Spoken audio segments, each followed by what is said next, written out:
মানে আপনি এইটো কথাত আপোনাৰ প্ৰকাশ কৰিব নোৱাৰিম এনেকুৱা এটা অৱস্থা হৈছিল যে বাবু দাস বোলা মানুহজন মানে টোটেলি সন্ত্ৰাস মানুহক মানে বেপাৰীক অত্যাচাৰ মানে তেওঁ যিমানখিনি সাফাৰিং কৰিছে বা মানুহখিনি যিখিনি ভুগিছে মানে ভাষাৰে বুজাব নোৱাৰো আপোনালোকে বা খুদিলে গম পাব যে তেওঁ এটা দোকানৰ পৰা সবজি দোকানৰ পৰা 500 600 700 এনেকুৱা পৰ্যন্ত লৈছে নিদিলে মাৰপিট কৰে আপোনাৰ মাছ মাংস এইবিলাকৰ পৰা মোটামুটি 600 800 800 মনৰ ইচ্ছা আৰু যিমান তাৰ যিমান পইচাৰ প্ৰয়োজন হেনেকে উঠাইছিলে বহুত অত্যাচাৰ গতিকে আজি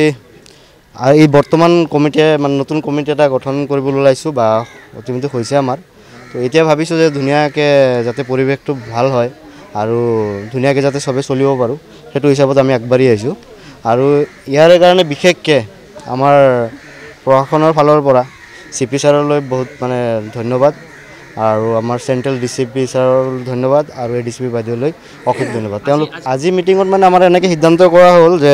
আমি বেপাৰীখিনি আগত এক হৈ থাকিব লাগিব যাতে নেক্সট কোনো বাবু দাস হেনেকৈ আহি সোমাব নোৱাৰে তো গতিকে আমি হেনেকৈ একলগ হৈ গোটেই বেপাৰীখিনি বজাৰখন খুব ভালকৈ চলাই লৈ যাম বুলি কৰিছো আৰু নতুন কমিটি গঠন হৈছে আৰু উদ্দেশ্য হৈছে আমাৰ বেপাৰীবিলাকৰ যিবিলাক সমস্যা আছে যে আমি কিবা এটা কাবাৰ কিবা প্ৰবলেম হলে আমি গোটেইখিনি আগবাঢ়ি আহিম আৰু তেওঁলোকৰ সমস্যা সমাধান কৰাত গোটেইকেইটা আগবাঢ়ি ল'ম আমি তেনেকুৱা ধৰণৰ কোনো কৰা নাই এইবিলাক কিন্তু কথা হৈছে তাৰে ভিতৰতো কিছুমান ধৰক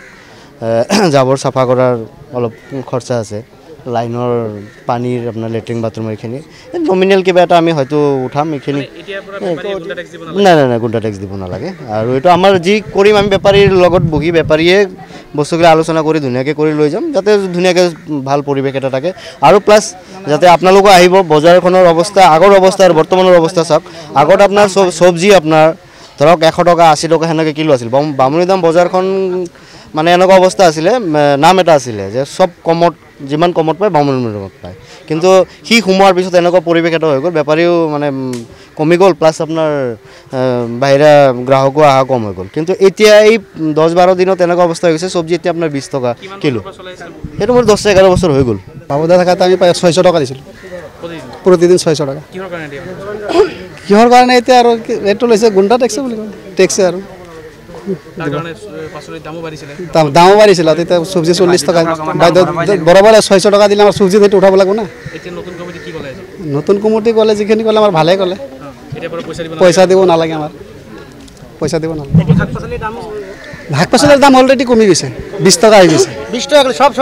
টু জেড সবজি 20 টাকা আমি জি লাগে আমি 20 টাকা দিই আপনি দোকানত ট্রাই করবা পারে সব 20 টাকা সিউরি বিকি আছে সবতে বলে 40 টাকা দিবিলা এটা আমার তাতে 20 টাকা পায় 20 টাকা ভাই ডাইরেক্ট 20 টাকা কিলো 20 টাকা কিলো সবজি খাও আমি ওটাও 20 টাকা কিলো লো আনতে মানো নাই আমার কচি কই আছে আমি 10 টাকা কিলো স্কচ বেচি আছো আমরা তো লো মানো নাই এটা পরিয়ালটো ভালকে চলিব এটা চলক আমি চলি আছো শান্তিত আমার 1 টাকা দিব লাগা নাই কাকো গুন্ডা টেক্স নাই দিলে আমরা শান্তি 1 টাকা কাকো দিব না লাগে আমি শান্তিত আছো আমার বাজারটা শান্তি চলবে লাগে বাস